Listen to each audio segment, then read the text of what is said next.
This is the ashtray from 1998 Park Avenue, and if you're looking at this, you probably know what the problem is. It doesn't stay shut. So if you have a 97 through 2005, this is potentially a problem. Most certainly if you have a 97 or a 98 that was built before March of 1998. My car was built in December of 97, so this was one of the first changes they made. It was a running change.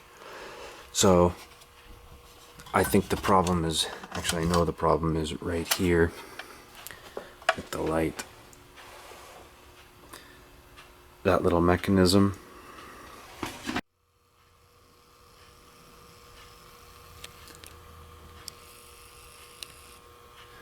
That right there is the problem. And as you can see, it is not connected. That little nub on the top is where the plastic broke off. This isn't going to focus, is it? That's the guide channel that the swing arm is supposed to stay in contact with. And when that little guide pin's broken off, it doesn't contact and it doesn't move up into that little indentation at the bottom of that triangular piece, so it won't latch. Now,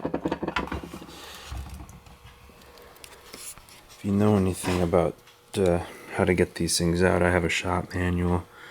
There's the procedure. Open the ashtray, remove 4 fasteners. One of them's really hard to get out. I would recommend just leaving it out once you take it out, because I don't think it's needed. I don't think the thing will rattle if you tighten the other ones pretty good. Page 8598. And it's a 7mm. All 4 of them are 7mm. To take the ashtray, the black frame, separating it from the plastic, you need to take the press nut off the end of the hinge next to the spring there, and I used a screwdriver and then just a pair of snap ring pliers, and the snap ring pliers I think probably work the best because you can get on both sides of it to just pull the thing off. Then you can take the assist spring off.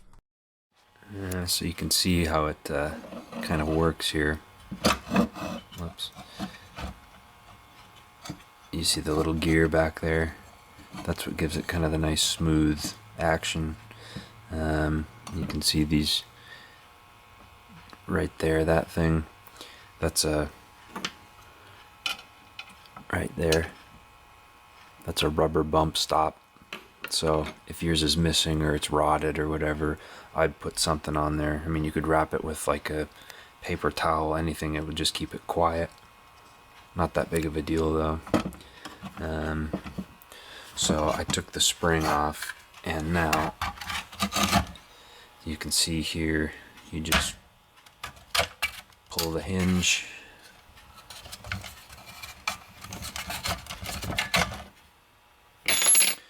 and this thing pretty much just comes apart.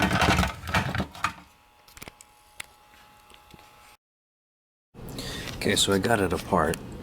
This thing, as you can see, it goes in and little bar, the hinge. So like I was saying earlier, this is the problem right here.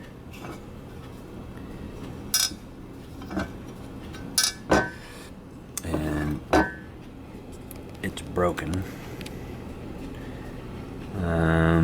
So what I think I'm gonna try is taking a small screw, drilling through this arm, putting the screw through, and just trying to get a feel for how long it needs to be, because I have no idea how long this little bead thing was originally, and I couldn't find it anywhere. I mean, this thing's been broken pretty much since this car was new. So okay, so here's the little arm that was the suspect. This is the side that had the little bump on it.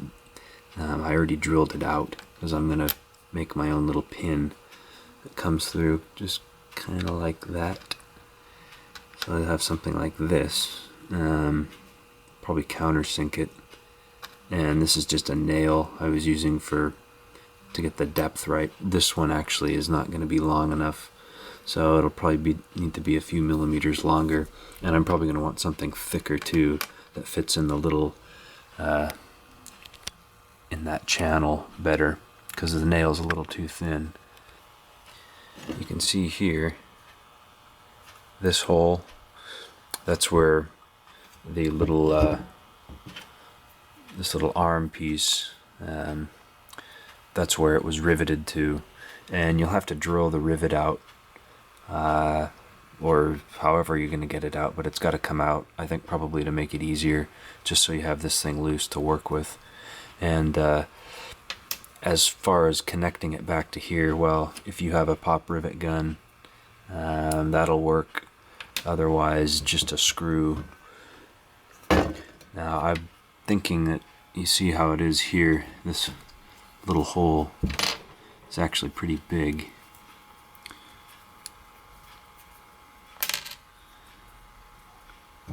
So, if this isn't destroyed, you could put it back in to use sort of as a bushing. I don't know that it'll matter. This thing has to be kind of freewheeling how it was before. You don't want it tight. But there's really no clearance issues on the other side here. So when it goes back into the car, this is all free space right here. So if you had a screw there, doesn't matter how far it's going to come out. I don't think. I wouldn't leave it really far out, but you could put a nut on the end of this or something. You don't have a whole lot of clearance on this side though, so whatever you have connecting, it can't be too much longer than that when it's out, so you're not going to have much clearance. You'll also need to get whatever screw you use to connect the top of the little arm here. You will need to really file it down. Look how thin that thing is, and there's just enough clearance. It doesn't have to be perfectly flat. This one isn't, but you do really need to grind it down just so it fits the full length of the travel of that little arm. I went to the hardware store. I ended up, I wouldn't waste your time trying to make little pins. It just got to be kind of a hassle. You can do it. This one actually worked kind of. I had another one around here. This one worked a little bit better.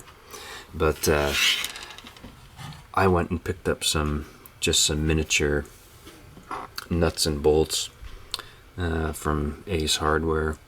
And I tried number 3 and number 4 size. This is 4, this is 3. This is a 3/8, or excuse me, a 1/2 inch and a 3/8 size. This is a number 4 3/8. This is a number 3 1/2 inch. And I actually used a number 3 3/8 and the little matching nut in there, which I countersunk into the body. So you want to do that so you have something to connect that will stay rigid. You could glue it, I'm sure, but I figured I didn't want to ever have to open it up again.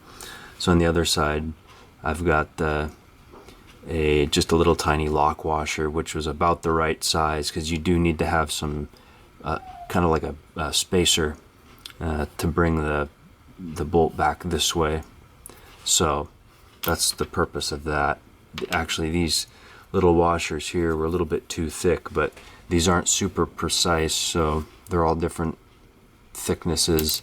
And the reality is what worked for me may not work for you, because if you look at the channel here that we're going into, that's not exactly really precision, so they're probably all a little bit different. You'll have to experiment and probably shim the bolt, kind of the guide bolt, as you need to. So now you can see it, when it works, goes in, down, around. When you press, whoops, once it gets here, that's where it locks it up into place, and when you press down again, it goes back up, and then it's open. So you just need to experiment. The number 3 fit really well in here. The number 4 was a little bit thick. Probably would have been okay if I would have sanded it down a little bit, but I didn't do that. And the number 3 ended up working for me. So with that, you've got your arm. Like I said earlier, if you can save this the old part of the rivet, you can keep that as a bushing. It's pretty helpful. A bolt that fits through there, doesn't really matter what size it is, and this will fit on here, and you can see there I drilled that out, so it's quite a bit bigger. And now you take this, put it through, put a little lock washer and a nut on the other side. Oops.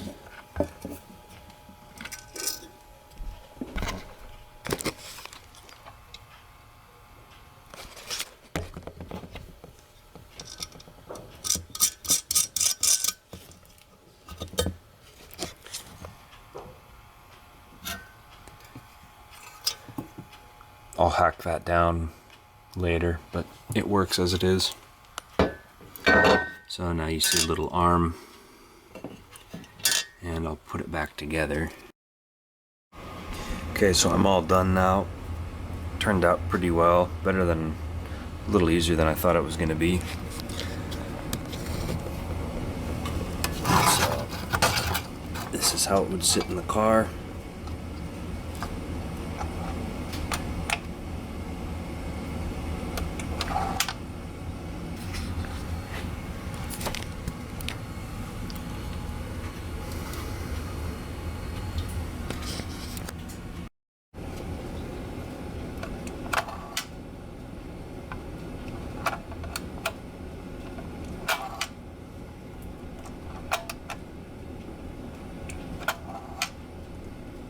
As I was testing this thing, you can kind of see that some of the open and closed cycles are a little fast or slow, and you can actually hear when I push it closed here that the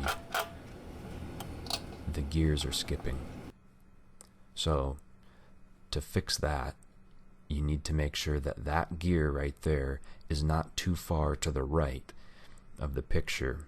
If it is, you need to pull it out, pry it out with a screwdriver or something, so it has really good contact with the other side, the teeth on the other side of the gear. Otherwise it'll jump and skip. Okay, so I installed it back into the car. Let's give it a test. Now, one thing I said earlier about the mounting screws, you'll want to put all 4 back in, because if the black metal body contorts at all, then this thing can stick. So you'll need to put all 4 of them back in, and you'll probably have to play with how tight you fasten everything. Whatever the inch-pound rating was originally, I don't know, but that probably won't work anyways, because we don't know what the original size of the little swing arm guide pin was. So just make sure you put all of them back in, and just tighten and loosen as you need, and hopefully that works out for you.